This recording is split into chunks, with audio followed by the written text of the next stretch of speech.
Բարև ձեզ սիրելի հայրենակիցներ, այսօր երեկոյան ժամերից միջերկրական ծովի շրջաններից հանրապետություն ներթափանցում է հերթական ցիկլոնը,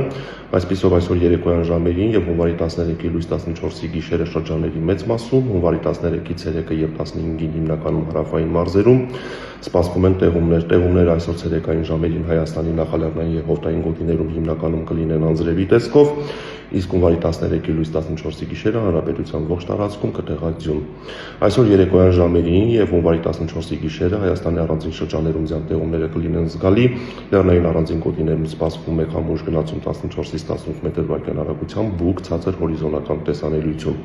Օդի ջերմաստիճանը հունվարի 14-ից 16 նկատ ժամանակահատվածում այսօրվա համեմատ հանրապետության ողջ տարածքում կնվազի 10-ից 13 աստիճանով։ Եվ ուշադրություն այսօր գիշերը եւ առավոտյան ժամերին հանրապետության բոլոր ավտոճանապարհներին սպասվում է մերկասառույց, որը պայմանավորված է ջերմաստիճանի կտրուկ անկման հետ։